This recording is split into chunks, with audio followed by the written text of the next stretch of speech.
watching the press club on DBS with me, Kendall Burton. I'm here with Earl Bousquet this week. We were talking about regional, local, and international developments. Before our break, we were talking about the big development in the United States. Well, I guess it's a global story now, the spying controversy or scandal. You were talking about some of the decisions undertaken by Barack Obama and his administration that have made him a bit unpopular with you.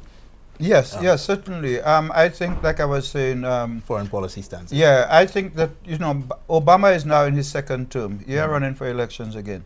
So there are things he can do that that cannot be prevented.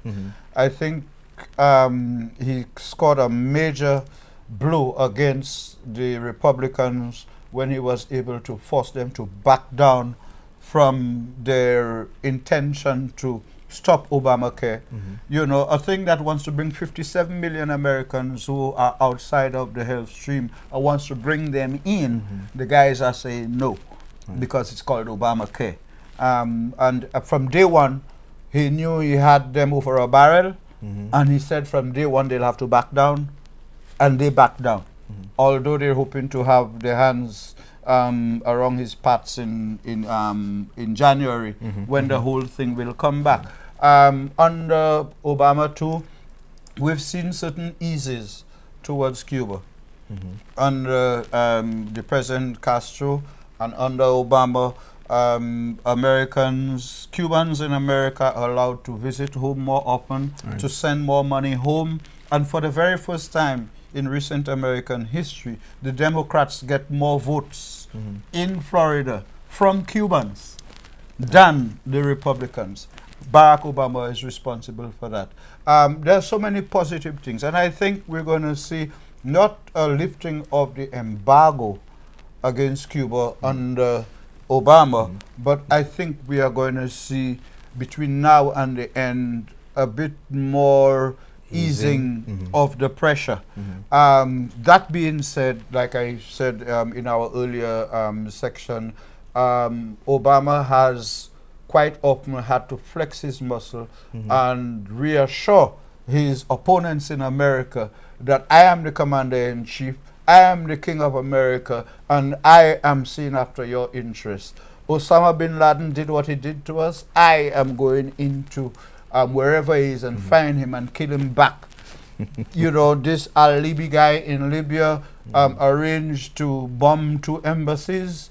I will send our troops and take him off the streets in front of his house and kidnap him in Libya and bring him to a U.S. court. But Obama did say he was going to close down Guantanamo. And I mean, the American military and industrial complex went after him, but he has taken steps there, and they're also sending an exit the plan for the Middle East as well. Pardon? The exit plan for the Middle East. Yes, an exit plan out of Iraq, out of Afghanistan, not going into Syria. You know, so Obama has given us reasons to love him and to be scared. But like I said, it has to do with the fact that we love Barack Obama, but Barack Obama is not Barack Obama today. Barack Obama is the president of the United States and the commander-in-chief of the U.S. Armed Forces. And we're talking about the spying scandal. I think that is undoing a lot of the positives that you mentioned. I don't think anything is going to come out of it. A lot of the outcry from Germany and France, I think, is... I think that's a passing cloud. As Kerry said, it's a passing cloud. It's just politics. Yeah, it's a passing cloud. We spoke about the transatlantic partnership, the TTIP. I mean, going into that, I think that's a bigger issue for them, a bigger concern than surveillance or listening in on cell phone calls and having cell phone numbers and that sort of thing. Because you could imagine how much pressure Obama went, you know how much pressure he went onto for not having been able to attend the APEC meeting, where the Chinese took over and said, listen, you know, this is what we're doing. I mean, the absence of the President of the United States gave China the opportunity to say, listen, we are the leaders of the developing world.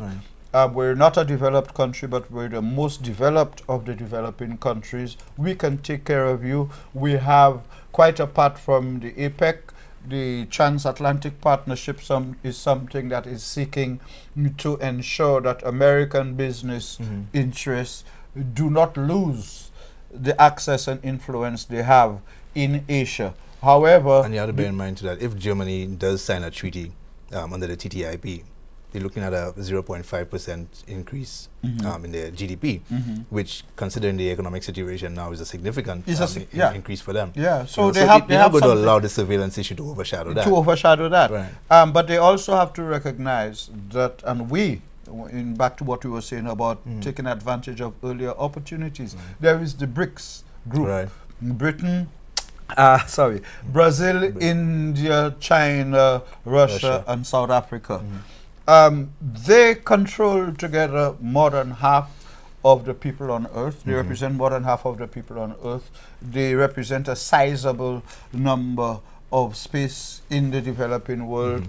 And together they have the economic clout to be able to rescue smaller, distant cousins like St. Lucia easier. And that's what I keep telling the Chinese, the Taiwanese, and those bigger country people when I meet them and we're discussing how they can help. We're smaller, so it therefore means we're easier to help. The 37, you talked about a 37 million gallon thing for 39 barrels. Yeah. Million barrels. 39 million barrels.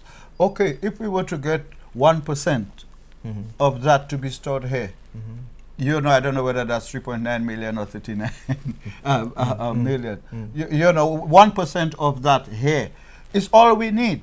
You know, we're not looking for 10 and 25%. LIAT, the Caribbean wants to get LIAT going. I think I mentioned that to you before. What we need is 10 planes.